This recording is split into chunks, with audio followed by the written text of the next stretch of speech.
Welcome, welcome. Today's episode is an interview with the amazing Mary Schlener, a successful wedding and engagement photographer who rocks her business part-time. We talk a little bit about success on your terms, whether full-time or not, because when you're the boss, you get to make the rules. That's what life is all about, right?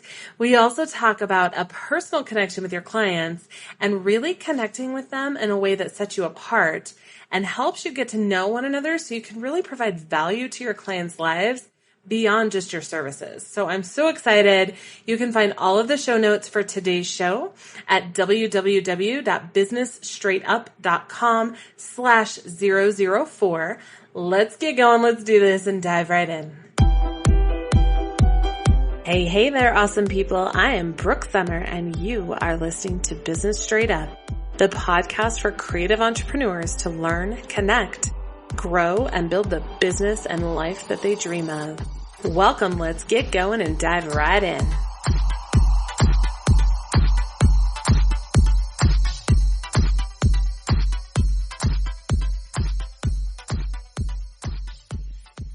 Hello, good afternoon, listeners. I am so excited today. I know I always say that, but I really am. Today I have Mary Schlener with Red Ribbon Photography, and we are going to chat primarily about personal connection. I'm sure that our conversation will take other turns because it always does. But I wanted to talk with her about personal connection and how you use that in your business in different ways. So I'm super excited. Welcome, Mary. Oh, and actually, I forgot. I wanted to say one other thing. Mary is local to me, and when I asked her to be a guest, she said yes. And then she came down to my house, so we are currently drinking cocktails. Woohoo! In my office. It's the only way to go. Which is pretty freaking cool, and I think I've decided that anytime someone's local, like, come on down and have some cocktails, because really, life's too short not to, right? Absolutely. So welcome, Mary. Thank you so much for being here. Thank you so much for having me. Tell me a little more about your business and why you decided to be a wedding photographer, what you do, what you specialize in, all that fun stuff. Oh, goodness. So I am a wedding and engagement photographer. I've been doing it now since I was 19, which, oh my goodness, feels like a really long time ago. Almost 20 years. So I specialize strictly in timeless classic weddings, the kind of photos that you want to see on your wall every year that are going to bring back all those wonderful memories and all the crazy dance floor shenanigans. That, and I just love weddings. When I first started out, I did everything from commercial photography to construction photography to newborns to families to every genre, even boudoir. For the longest time, and I just found that those weren't where my heart was, and I just love weddings. I love everything from the flowers to the dress to the why they fell in love to how they proposed to their plans afterwards, and watching my clients year after year have babies, move into new houses, start new jobs. Yes. I love everything about two people coming together and finding their soulmate. Yes, that's amazing. And so you decided to niche down. Yes. And wedding and engagements. And I have kind of a funny question. I feel like there's this myth out there to be debunked that in order to be successful, you have to be full-time. And so I wanted to kind of talk with you about that because so many people think that I'm not really successful because I'm not doing it full-time. But there are a lot of people that photography or their creative business is their side hustle, and there's nothing wrong with that. So I wanted to ask you how you feel about that and your thoughts on that. I get that question a lot because a lot of people don't realize that I'm actually not a full-time photographer. As much as I love photography, I work a full-time day job. I work for a family construction business here in Brighton, Colorado, which takes up a good portion of my time. So my photography business becomes very much a afternoon, evenings, and weekend business, which means I'm working a little bit of the side hustle, like you said. But I think you can absolutely be successful even if photography is not your full-time gig. So if your full-time gig is being a mother, or your full-time gig is working another job, or being a nurse, or being a teacher, or any one of those wonderful things, there's nothing wrong with having your creative love on the side for photography. Absolutely. And It doesn't mean that you don't take your business seriously. It doesn't mean that you're not successful, because true success is your terms, business on your terms. And I try to tell my students this all the time, that you don't have to make a certain amount of money. You don't have to shoot with a specific camera. You don't have to do things based on a set of bullshit rules that are written or told to you or whatever. You can do what you want, and that's what you do. And I love that. And I love your confidence in that too, that you just don't even care. Like, you'll tell people straight up that this is how I work, this is how it is, and you either like it or you don't. Exactly. I mean, I have a full-time day job, which keeps me extremely busy. So my work hours are my work hours, and I have certain goals that I set for myself, and my business is successful. I've been in business for almost 20 years, and my business is self-sustaining, which is very important to me. Although I do work a full-time day job, that job does not supplement my photography business in any way, shape, or form. If my photography business can't keep itself in business, then it becomes a hobby and it's no longer a job. Yes. Which is important to me. So I have my goals and the things that I work towards every year, every season, every 5 years, every 10 years. Yes. And I personally, travel is like my big thing. That's what I really, really love. I love travel. Mary and I both went to Scotland like in the last year or so. I could live there. I know. I love Scotland. Me too. Inverness in particular. Oh my gosh. It's just amazing. But there are certain times in my business that I have specific goals. And yes, I am full-time. And yes, my business is our primary income for our family. But I also will push myself a little harder to get what I want. And I think that when your business is your side thing, your business can be whatever the hell you want it to. It doesn't have to pay your bills. It doesn't have to, play this certain role in your income, in your life, in your bills, and all that stuff. So what is your favorite thing to do with your business income, since it doesn't have to pay your bills? And again, success on your terms. Well, last year in particular, my goal was to be able to pay for a good portion of my trip to Scotland with my business income, and I was able to pay for 90% of it. Nice. All except for a few unexplained expenses of rental cars that ended up being the most fun ever. But driving in Scotland, whole nother story. Yeah.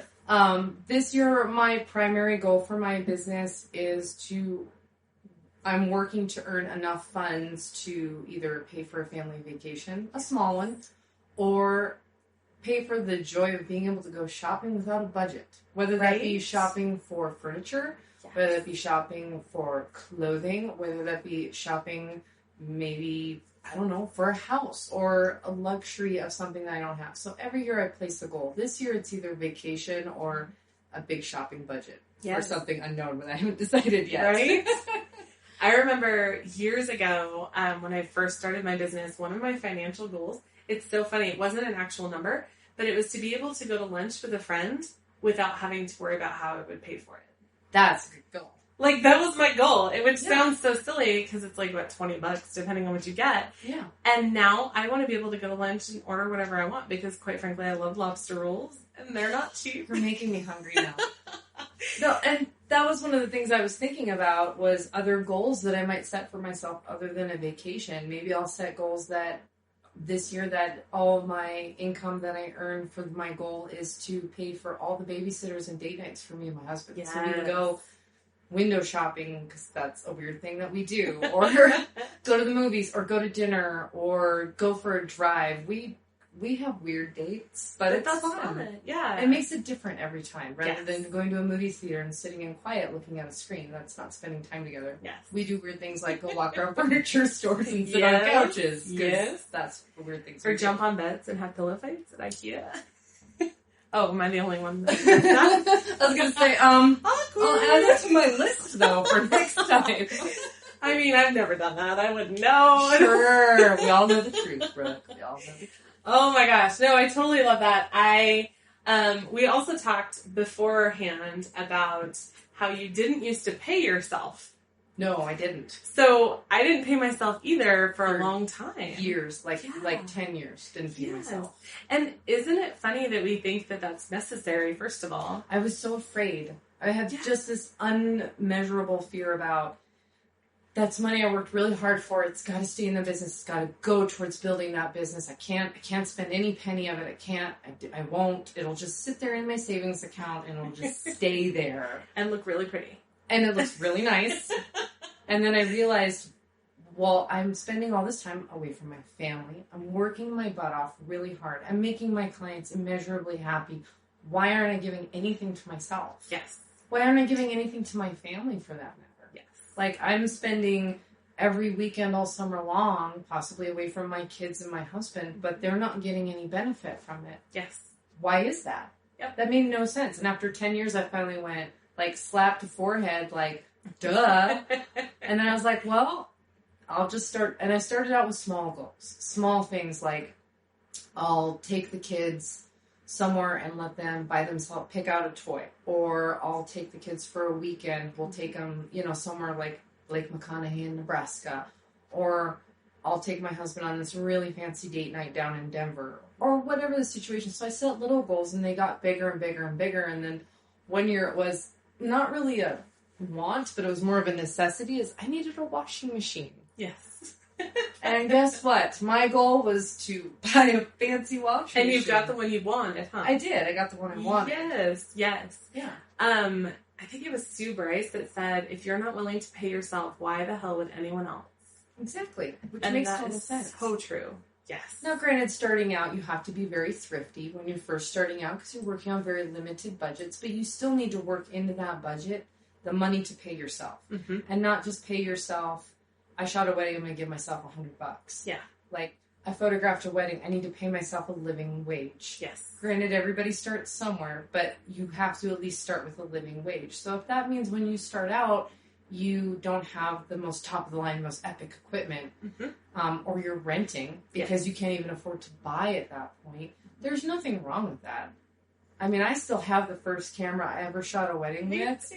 And my camera was actually from 1968. It was a wedding gift to my parents. And it was a 35mm film camera. Shot my first wedding on a film camera. Oh my gosh. I ended up paying more for the film than actually paid for the wedding. But you live and you learn. And then digital came out. So it's a whole nother game. Yes. Yes. I absolutely love that. I love that you have a side business that you love that feeds your family the way that you say it should. I hate these rules, these things that we must do. And I will help my students learn to do things a certain way because that's what helped me to be successful. But ultimately, having your own business is about doing what you want and defining success on your terms. Exactly. And that goes true for any business. Yes. That goes true for the construction business I work as during the day. I mean, I'm a part owner in that company. And I work my butt off for that company, but it's also business on our terms as a family. Yes. The ethics, the morals, the hours we want to work, how hard we want to work, how hard we want to play. Mm-hmm. And that all feeds into it, whether it's photography, whether it's construction, whether it's being a teacher, it's however you define your business and what makes you happy. And it's your life. Exactly. No one else gets to set these requirements, and we have so many things that we learn when we're little, all these messages that we learn. And the reality is you can say goodbye to all of them because it's your life and you get to do what you want. Especially in this day and age. There's so much flexibility now. You no longer have to punch a time clock if you don't want to. You no longer have to get up, pack your lunch, and go to a desk. You can sit in your desk in your yoga pants. There's so much flexibility. Are you saying something? I like yoga pants. I'm in my yoga pants right now. I love them. Yeah, I totally agree. I wanted to kind of move into that success on your terms about doing bridal shows. So when did you start doing bridal shows? You said you've been a photographer for about 19 years. When did you start doing the bridal shows? Bridal shows for me, I started very soon because it was a one-off shot to get out in front of a lot of people at once. Mm-hmm. And it was relatively affordable, so it was worth it. Whereas print ads, it was a lot of money over time, and you didn't really know how effective that would be. And I also like face-to-face talking to someone. I want to read their body language. I want them to read my body language. I also prefer talking on the phone over voicemail, over texting and email too, which is really weird in this day and age. So anyway, I started with bridal shows about 4 or 5 years into my business because I had an agreement beforehand where I couldn't shoot weddings just yet. Oh, yes. Because I had an apprenticeship. So when I was free of that and I could do weddings and I could advertise for weddings, I almost immediately jumped into bridal shows. Yes. And there are good ones and there are bad ones. Yes. And I did a lot of research before I spent that huge upfront cost. Mm-hmm. You know, I actually went and attended them. Yeah. And I totally put on my, spy hat and was like, took off my wedding ring and I was like, I'm getting married. Yes, I'm a bride. Tell me about Absolutely. you. And I went and I looked at booths and I met photographers and I learned things that I thought worked and I thought didn't work. Mm-hmm. And that's how I kind of started. Yes, absolutely. Before anyone tunes out going, I'm not a wedding photographer, we're going to talk more about the personal connection aspect of bridal shows, because bridal shows are just one piece of that. Oh, yes. And what are the other things that you do to maintain that personal connection with your clients, not just to book your dream clients, but to love on them as well? A lot of it comes down to, again, that face-to-face interaction. As much as in this day and age, social media and instant messaging and email is a quick and easy response to a fast question that you may need.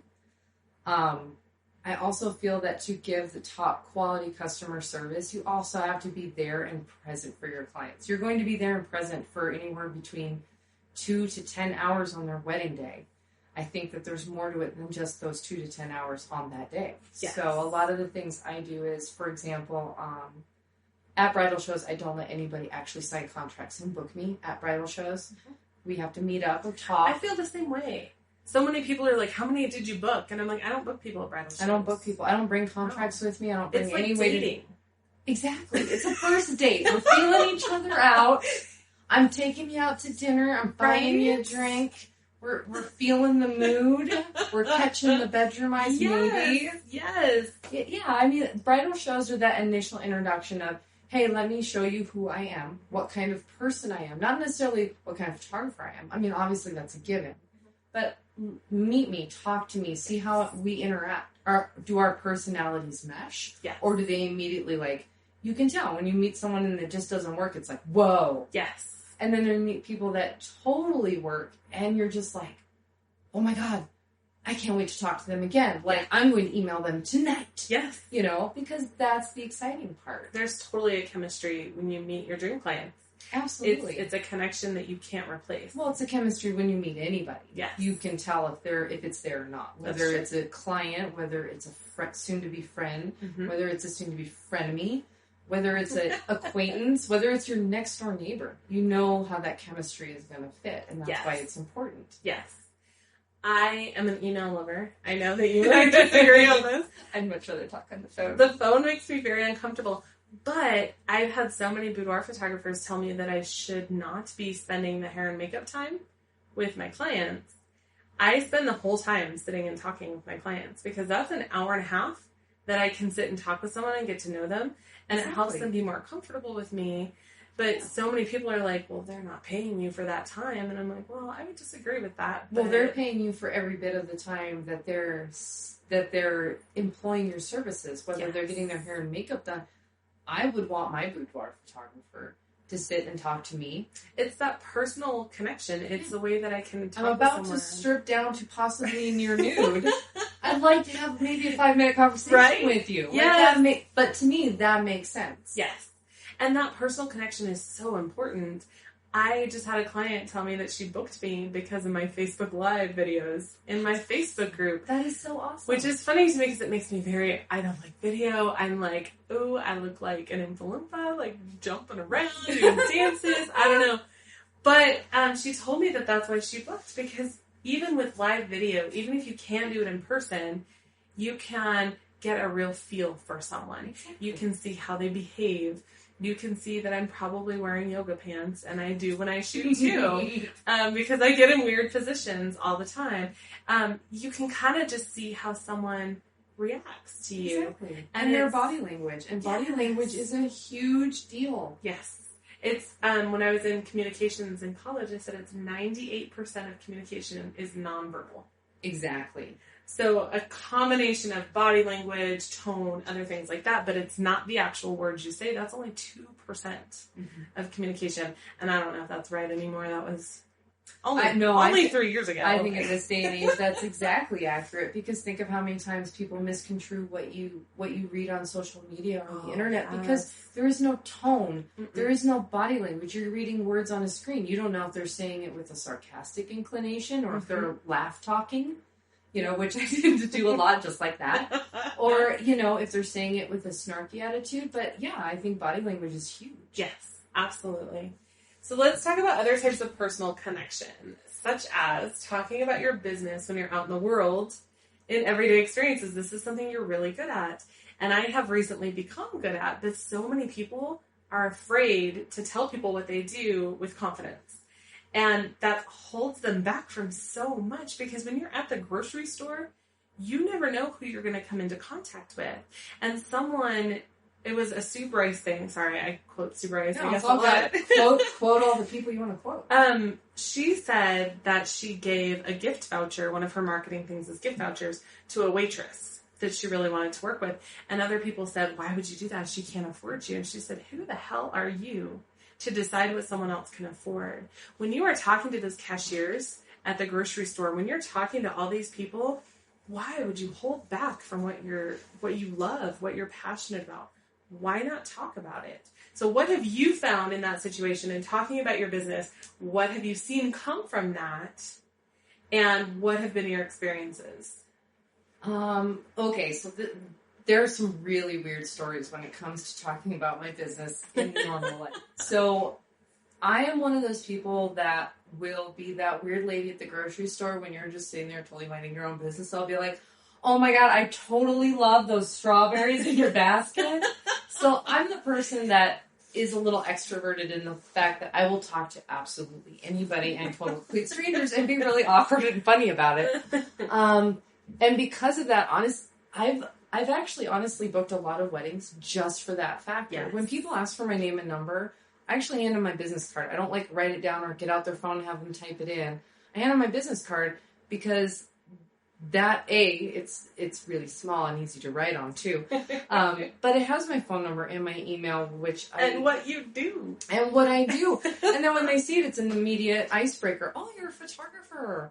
I need this," or "I've been looking for someone to do this." And I don't make any assumptions about anybody anymore about how much money they have to spend wherever, because I learned really early on. I've met people that were multimillionaires that dress like they shop at thrift stores. And I've met people that look like they're worth $1 million that have very little money. And people will save and spend what they want to save and spend. Yes.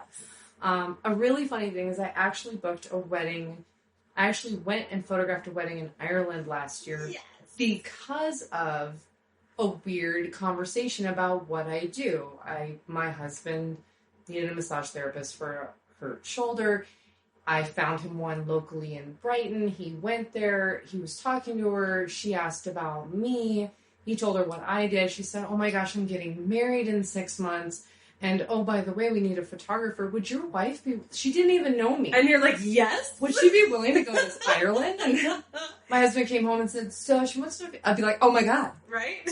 And next thing and last October, I went to Dublin and I photographed a gorgeous wedding of the most adorable couple. Was it in a castle too? It was in a castle. That's amazing. Clontarf Castle. Nice. In Dublin. And it was beautiful. And I absolutely adore this couple. Like, they've actually become what I consider more than just a client or an acquaintance. They're a friend. Like, I go to her, we trade services.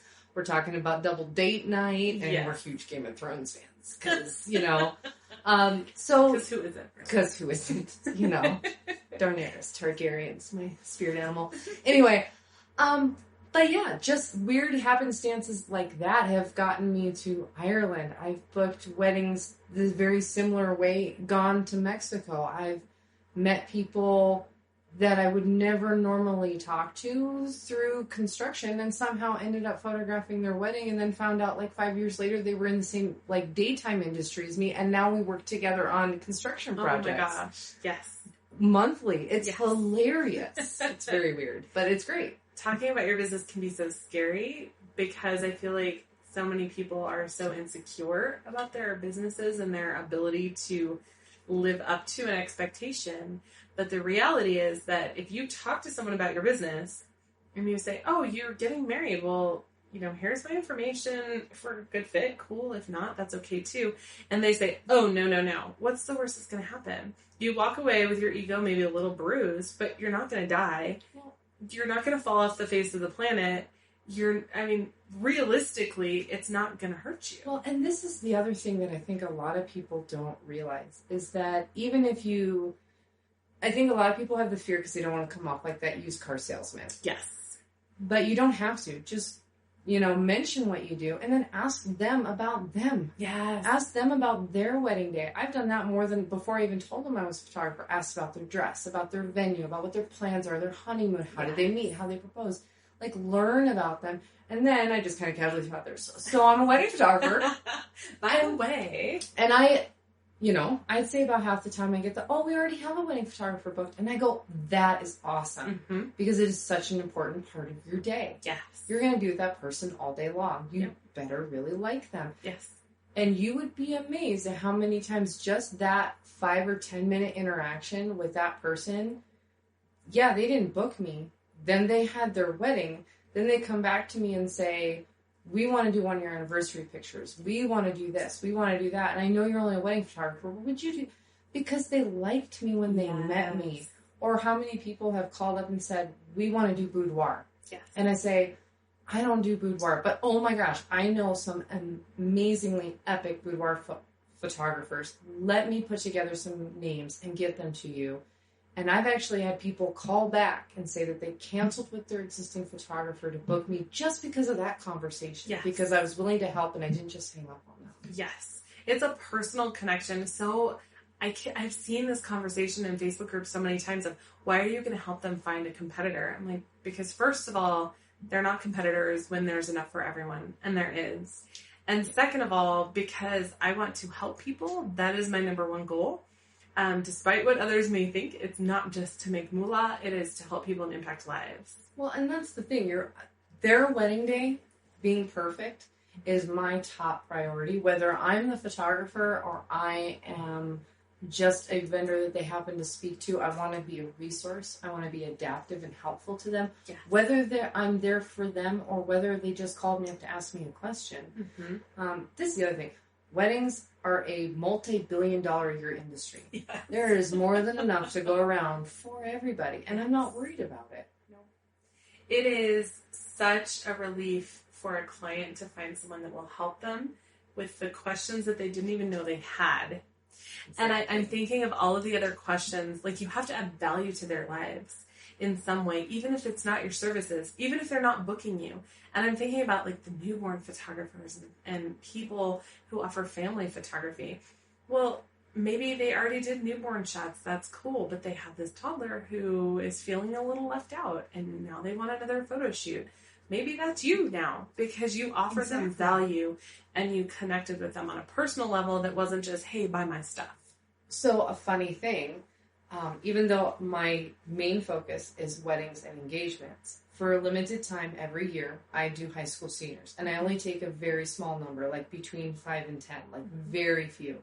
But I do that because A, I make that personal connection at an important point in their life. Mm-hmm. And B, they're becoming adults or are adults. And we'll get married. And C, they will most likely be getting married in anywhere between 5 to 10 years. Yes. And if they already have that connection with me from their senior pictures that, oh my gosh, she was so much fun. She was so helpful. She helped me figure this out. She helped me figure that out. She made the photo shoot a fun thing. Yes. It wasn't stressful. It was enjoyable. Yes. They're going to remember all those things when they go to get married. Yes. Even if it's something, hey, we want engagement pictures, but we haven't booked our wedding photographer yet, or whatever that situation is. Yes. And that follows through, and that personal connection follows through not just from high school seniors, but then it goes into engagement, then it goes into planning the wedding photography. And the other thing is I want to, not only am I a photographer, but I want to be a resource. Yes. I've been in the industry for almost 20 years. I know the peeps. You're offering value to them beyond taking photos. beyond your services. And so many people don't get that. Yeah. They think it's just you show up, you take pictures, or if you're a cake decorator, you show up, drop the cake, and leave. When you are a resource to someone and you offer value to them, then you will be so much more valuable to them beyond their wedding and beyond the day that they need that resource, and they might need you again in the future. Well, you become invaluable. I mean, I've been to weddings where I've resewn lace onto veils. Yep. I've sewn bridesmaids into dresses. I've fixed flower arrangements. I've fixed cakes. Yes. I have done everything in the last 20 years. You'd be amazed at things you do in 20 years of wedding photography. But the other thing is that then you become not just a vendor, not just a business associate. You become a friend, you become a confidant, you become someone that they're in the room and their maid of honor isn't there, and the next thing you know, you're lacing her into her dress. You're placing her veil, and the next thing you know, you're both in tears and hugging because it is such an incredibly special moment, and that's the kind of relationship that I like with my clients. I like the fact that my clients, send me personal messages. Oh my gosh, we're having a baby. Oh, yes. Like, that makes me excited that I get invited to things like baby showers. Right. I'm a wedding photographer. Yes. I get invited to people's baby showers that are my clients. I get text messages of, like, ring pictures when he proposed from past clients. Those. Like, it's so fun to be a part of these people's lives, because when you're booking the clients that you just love to work with, you want that information. Now, if you're booking the clients that you're like, oh, kill me now, you don't want that. But when you're booking your dream clients, you want that information. And you want to be a part of that. I hate to say it, but I tend to hold out for my dream clients. Me too. Just because of the fact that they're going to appreciate me as much as I appreciate them. Yes. And it's not worth it not to work with them. Exactly. Yeah, absolutely.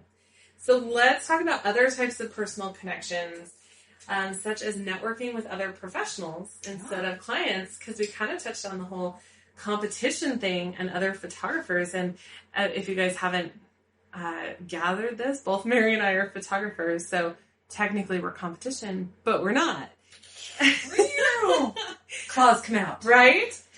So what type of connection have you seen in reaching out to other professionals and not just clients or potential clients? Well, it's very important to have a very good network of photographers around you.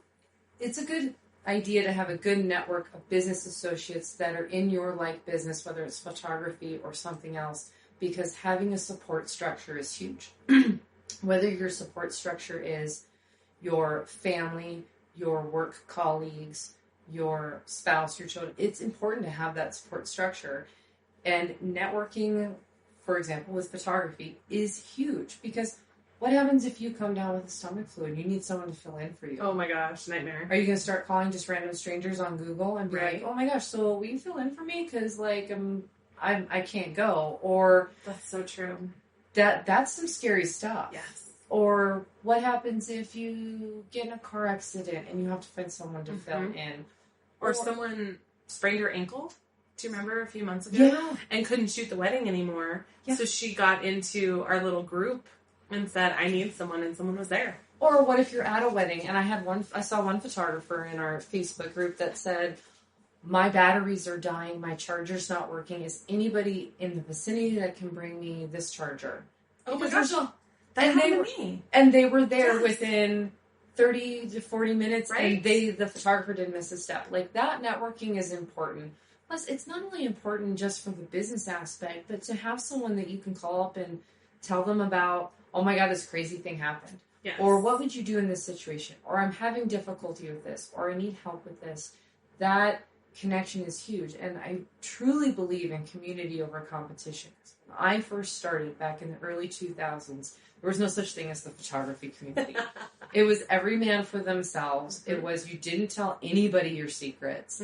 If you had a winning formula, you didn't share it with anybody. Like, these were close kept, like, secret sauce secrets.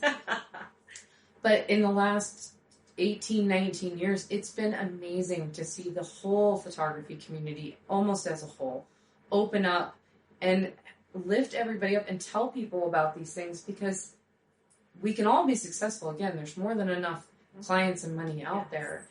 but it doesn't help anybody to shut yourself off from that and go it alone. You need a support structure. Absolutely. Do you network with other professionals as well, other than photographers? Yes, I actually have specific vendors like jewelers that I love to work with. I actually have one in Denver that I just met with last month, who is a young up-and-coming artist, and her work is beautiful, and I went to her studio, and we really connected. I like to connect with all genres that fit within my little sphere, like jewelers, florists, cake bakers, venues, DJs. Because if you get that support structure, and not only can you refer them business, which is a win-win for everybody, but you also have someone that you can call up and say, what would you do in this situation? You know, or they're there and you trust them. And it's important to have people that you can trust in the community. Absolutely. Not saying I don't trust a lot of people, but just saying that you need to have people that you've got their back and they've got your back. And there is that mutual connection, that personal connection, which is important. Absolutely. Did you ever go to like networking events, like wedding networking events and stuff like that, where you walk by and throw someone a business card real quick? I hate that. I've gone to a lot of networking events. Oh my gosh, I've gone to venue open houses and meet and greets in the art district and different studio collective openings. And I actually attend quite a few classes that are run by other people in the industry just to learn things. A lot of other classes run by other photographers. I tend to do workshops and shootouts, not because I necessarily need more portfolio, but because I actually want to go there and work with other people. Yes. I want to work with them. Maybe they can teach me something. Maybe I can teach them something. And just have that. I want to meet people face to face. Social media is, as much as it's a wonderful thing to connect people, it's a very frustrating thing for me sometimes. And I would rather have the conversation in person. Yes. So many photographers have this idea that if you build your website and you set up your Facebook page, that your clients are just going to come right over. It's like that stupid movie, the baseball movie, that everyone likes except for me. If they build it, they will If you come. build it, they Field will of come. Dreams, Yes. Kevin Costner and James Earl Jones. Oh, you need to get your geez. movie trivia on, girl. I know. I just don't like that one. I'm not a big fan either, but I know it. But it's not, it doesn't work that way. No, it doesn't. But I thought that. Oh, I think everybody thinks that when they first start. I did. I'm like, I'm going to put my website up and people are just going to start calling. It'll be amazing. And it doesn't work that way. Yeah. And once you get out from behind the computer screen and actually make that personal connection and talk with someone one-to-one, they will, A, know who you are, B, start to get to know you, most likely like you, unless there's just a personality conflict, which happens. But then they know they don't like you, and that's cool too. Yeah. And they'll trust you. Well, and funny enough, so when I first started, I wasn't able to shoot weddings right off the bat because of the fact that I was under a no-compete clause with the person I was apprenticing with. I could photograph everything else other than weddings and engagements. Mm-hmm. So after I built my website, and they will come, never happened. Yes. The first thing I did, because I had such a tiny budget for what I could advertise, I actually joined a networking group. Like BNI. BNI, that's exactly what I started. I started with BNI, and I advertised myself as a everything photographer. So that's how I started out in commercial photography, doing before and afters for remodel companies. That's how I did family photography, newborns, headshots. I didn't know anything about anything other than the experience I was learning from my apprenticeship, and that's how I started. So my whole business has been based on that initial in-person connection. Yes. And that connection is so important. I went to so many networking events, and I am naturally an extrovert, so networking events are very easy for me, but they're also very draining because I really, really hate small talk. Like, I hate it. If I go to a network event and people are like, so it's kind of sunny out, and I'm like, kill me now. I so hate this. So it's very draining for me because of that, but I had to start setting a goal for myself at networking events. So I need to meet and connect with and actually talk with, not just get a business card from, And small talk with, not just small talk. No, not small Like talk. legit talk, like, hey, how are your kids? Yes. Tell me about the weirdest thing that happened to you this week. Yes. So, and for some reason, maybe it's boudoir photography, but people always tend to talk about inappropriate things with me. That's where you and I have a lot in common. Yeah, and I'm totally okay with that. It just kind of cracks me up. But I had to start setting a goal for myself of, I want to meet 3 other professionals tonight that do this. Yep. And why? So, for instance, I want to meet a hair and makeup lady tonight because I work with them very closely. Or tonight I want to meet a wine person. I had to be very specific about my goals. If I met that goal, cool, the rest is icing on the cake and I can drink more cocktails. But I had to set that goal for myself. Otherwise, I would stand in a corner and be like, don't talk to me about the weather, please, for the love of God. Because I really hate small talk. So what did you do at networking events to help you meet the right people? I know, it's probably inappropriate because it always is for me, too. I know, like, people come up and tell me about their sex lives and stuff, and I've never met them before, but I'm okay with that. I think, so for me, I'm didn't used to be an extrovert. Mm-hmm. In fact, in high school, I was very, very shy. I was very introverted. And I had a friend in high school who was the exact opposite. And honestly, it took her looking at me one day because she was like, why are you so afraid to talk to people? And she looked at me one day and she goes, what do you care? You will most likely never see any of these people again after high school. What do you care? Oh, that's a hard lesson. I'll tell you what. Important, though. She only said it to me once. And from that day forward, I became a very different person. I became very much more social. I never stood on a wall. I organized a dance at my high school. Like my senior year. Like, how crazy is that? I went from being like the quiet girl that had my little group that I was safe in to being the like loud, annoying chick that interrupted everybody. You never. Exactly. So networking events. So to be fair, I still get nervous when I go to, I even get nervous when I go to weddings. I still get nervous when I go to networking events. I do try to make the rounds. I try to walk the whole room. I'm definitely that person that when everyone's standing in a circle, I'm the one that kind of like shoulders my way in and be like, so what are we talking about over here? Because yes, I've seen it. I do that. I literally do that exact thing. Yes. But first of all, it's kind of funny. It breaks the ice.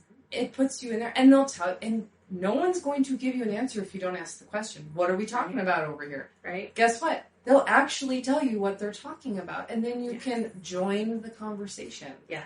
And meet the people involved. Yeah. Who might be your next BFF, who might be the next number 1 referral source for you. Might be your you next know. business partner. Yes. I actually, my associate photographer that I work with, who I love in a friendship, very close way, he's amazing.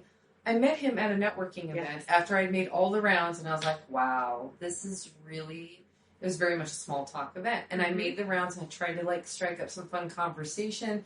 And it wasn't happening for me, so I was sitting down and I was drinking my glass of wine to take a break for a minute. I was wearing some heels and my feet were sore.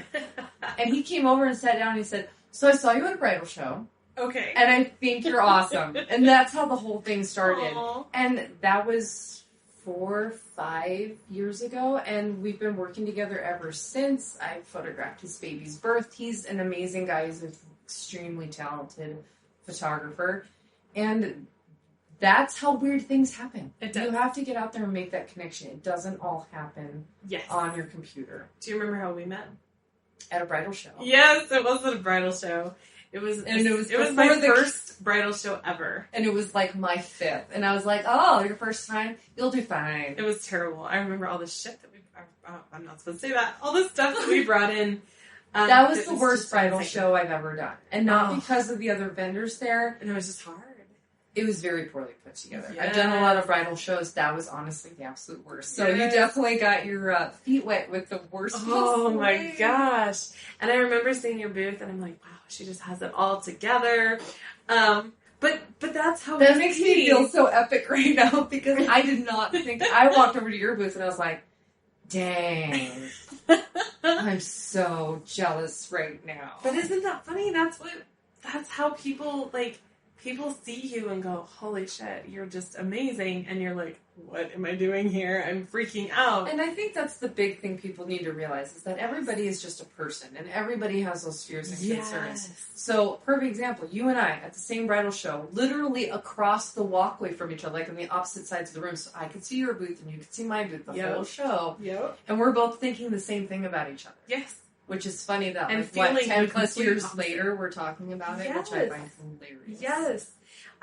That personal, and we met and we talked and we didn't become close right away, but we got there. Time. Yeah, and it's such an amazing experience to have that personal experience with someone and that personal connection. And the people that I knew back then, doing the hustle, doing everything they could to get anything booked that they could, are now crazy successful because they didn't give up and they kept moving forward. But those personal connections, if I just knew them online, it wouldn't be the same. Well, and the big thing is those personal connections shouldn't end after the session or after photographing the wedding day. Mm-hmm. I do something very special for all my wedding clients, which is a very unique reveal session. Yes. Which is very important to me. Which for is my clients. Code word in-person sale. In-person sales, yes. But it's not like you salesmen in-person sales. I call it a reveal session because the main focus of the session is I want my clients to see their wedding photos together, because most people, when you deliver a gallery, they're going to be at work. Yes. And they're going to look at it on their phone or their computer. Yes. And their spouse is going to be at their job. They're not going to be together. So my biggest thing is they're going to see their photos together. They're going to see them on a big screen, which honestly... Because size matters. Size does matter when it comes to screens. But the biggest thing is, honestly, I learned that from you. I did a boudoir session with you, and I saw my pictures on a big TV screen mounted on a wall, I'm still speechless. It made me speechless. It's a different experience. It's different than seeing it on a computer screen, on a 22 or 27-inch computer screen, versus seeing it on a 50-plus inch mounted on a wall giant TV screen. Yes. It's impactful. Totally different. Yes. It's an experience, and really what you want to offer your clients should be an experience overall. Yes, you have a service.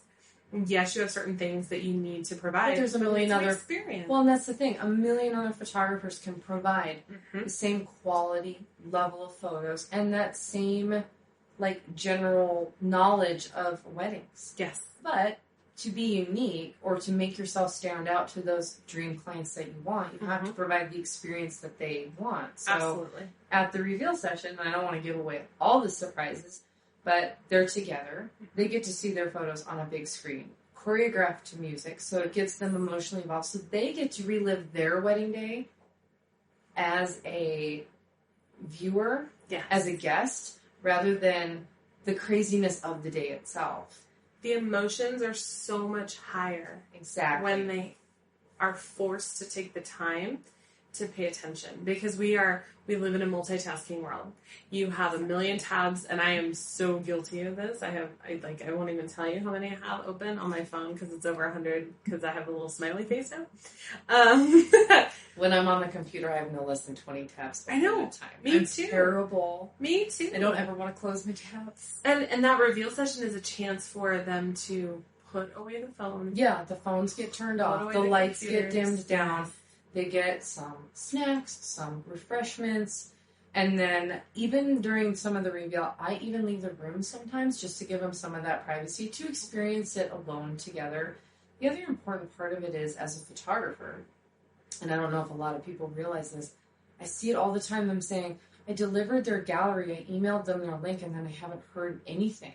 And it's been forever. Well, when you're there doing a reveal and they're seeing their photos, I get to see their response in person, even live. without a word.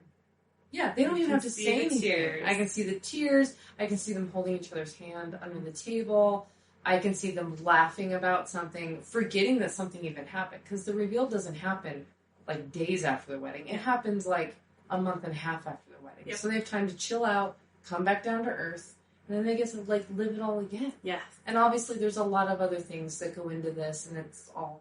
I'll share my secrets, but maybe not a different podcast. We'll do the in-person sales one. Yeah, we should. Super kind of I would on love the soapbox about. I would love to do that for weddings. Yes. But anyway, and I do it for students. But anyway, that to me is important. And then at that time, again, if clients can ask me questions, we laugh together, we cry together. There are so many wedding reveals where I end up tearing up because, again, I love weddings and it makes me so happy to see my clients happy. Yes.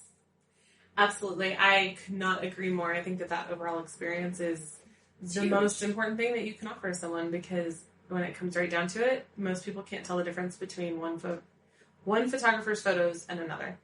I agree. So to have that experience is such an important piece. And when you make those personal connections, when you go to a wedding to photograph it, yes, you're there as a paid vendor, but you're also there as kind of their personal guest. I've had weddings, and this one happened a couple of years ago, where it was time for me to leave, and I went over and I was saying goodbye, and the entire reception gave me a standing ovation and applause. Like, brought tears to my eyes. Like, I didn't want to leave. I wanted to stay and hang out with everybody, but I had to go home. But that's the kind of stuff as a wedding photographer that, to me, makes it all worth it. Yes.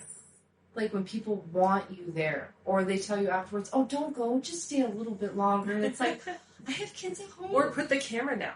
Oh my gosh, that happens all the time. Yeah, you know how many can you times? just put the camera down and come dance with us? Yeah, well, that's the thing. I actually dance with my camera. My cameras are a new appendage to my body at weddings. Yes. But you'd be, like, I've been mosh pitted by the groomsmen, and not in a weird way, but in a fun, like, you're our friend, we have so much fun with you. Yes. And that to me is why I love weddings. Not only the love and the emotions and the love between the two people getting married and the families, but also that personal connection with my clients, who I really shouldn't call them clients anymore. I really should call them friends. Yes. Because they really are friends to me, especially when there are weddings that I photographed 10, 13 years ago that we're Facebook friends to this day, and they still send me messages. Yes. Oh my gosh, here's another sonogram. Or here's another, my little one turned 5. Oh my gosh. Or, oh my gosh, can you come and do family photo? And, you know, I do those for my special clients because those are the people that I care about. Yep. I'm shooting a wedding next month. And I don't usually do weddings. And you didn't ask me to come along? Oh, I don't have a second yet. So we need to chat. So we need to talk is what you're saying. I'm shooting a wedding though, and I don't do weddings. Like, it's very rare. But one of my clients is like, I just really, really want to have you there. What? I can't tell her no. Like, she's amazing, and I love her, and I want to be there for her. I get the same thing. I get a lot of people that ask me about family photos. Family photos are not my jam. Not to say I don't like them. I just personally want to give my clients the best possible photographs and experience, and I feel that sometimes with family photos, it's my own self-consciousness that I don't feel that I'm as good at those. Mm-hmm. But when I have clients that say, we absolutely want you, you tell us the day, you tell us the time, you even pick, like, you tell us all the things and we will just show up and you'll take our pictures. Yes. That's how all my clients are. I get that all the time. When people call me up and say, so I'm having a baby, would you be my birth photographer? And you're like, I love it. Trust me. I love the babies being born. That's just hard because it's on-call work. Yes. So that's a whole nother level. Yes. Or people that say, I'm so comfortable with you. You're like my sister. Can you do my boudoir photos? Mm-hmm. That one's even harder for me because I used to do boudoir, but I just, again, as much as I wish I was as good as you, I just don't feel like, I'm always putting out my best work, even though I'm trying my hardest. Yes. I just don't feel like my eye is there. So. Yes, I totally understand. So for someone who is not a wedding photographer, they do portraits, or maybe they're a cake maker, or maybe they're a different type of creative business, what is one piece of advice that you could give them to up the personal connection quotient? That's a weird, I don't know. No, I agree. To up their personal connection with potential clients or professionals or just their tribe online or in person or whatever. I would say make it a goal that with every client, regardless of what type of business you run, with every client, make the effort to meet them face-to-face at least once. Mm-hmm. And that doesn't have to be face-to-face in person. That can be via Skype. Mm-hmm. That can be FaceTime. That can be Duo is an app on Android because we don't have FaceTime on Android. No.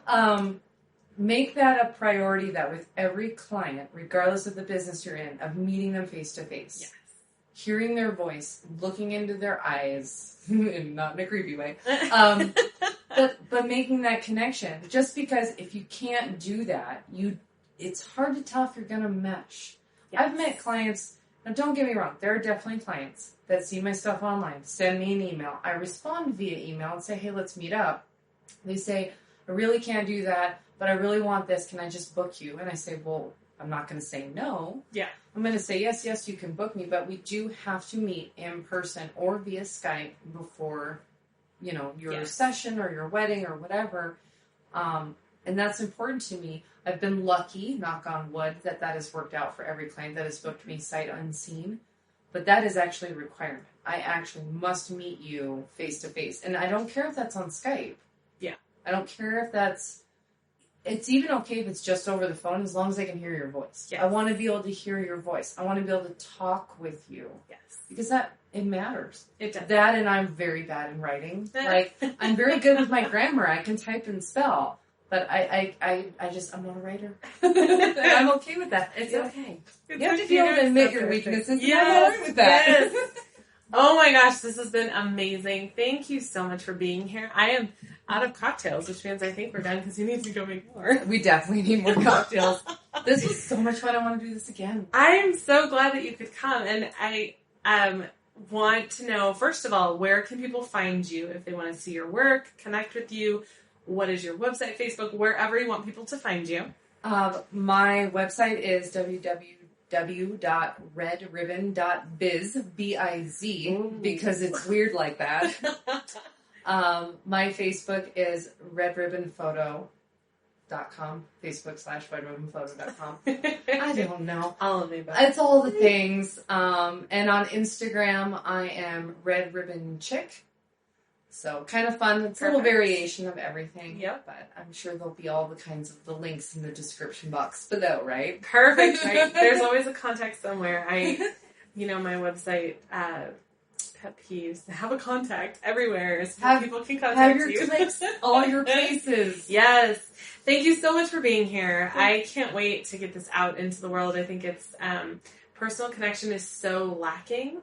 And I run a Lady Boss book club, and it is like the highlight of our month. We always talk about this because it's so rare that you get to connect with someone face to face. I know. I love it when I have a Friday to myself, so I can put it out there in the group and say, hey, who wants to come have lunch with me? Brunch is my favorite. I know, but everybody lives so far away. Anyway. I know it's hard. I want to join the Lady Boss book club. But you totally should. You guys always 420. I know, but you guys always read books that aren't my jam. I know. Pick like a science fiction historical romance. Not that bad, no. Pick a historical fiction and I'm there. Okay. Well, we'll look at that. Yeah, sure you will. Well, yeah. They're all, I don't know. We'll see. They're all business. This is such an odd exit, outro, intro thing. That's all good. We'll have my cheesy music after this. I know. God, there's going to be so many people listening to this podcast going, Mary, shut up. No, it's all good. It's all good. Well, thank you so much for being here. As always, my lovely listeners, if you have any questions, please join us at businessstraightup.com. That is all one word. The podcast, you can get to all the show notes, you can get to links, and I'm actually creating a networking cheat sheet for this episode because I feel like so many people struggle with that, and it's so important. So I'm going to create a networking cheat sheet. It's a free download. You can see it at the show notes, which can all be accessed at businessstraightuppodcast.com. It's long, I know, but it's all one word. And as always, if you have any questions, let me know. I am Brooke Summer, and I'm here with Mary Schlener, and we are out to go make more Moscow mules. Heck yeah, man. Have a wonderful rest of your day, and we'll talk soon.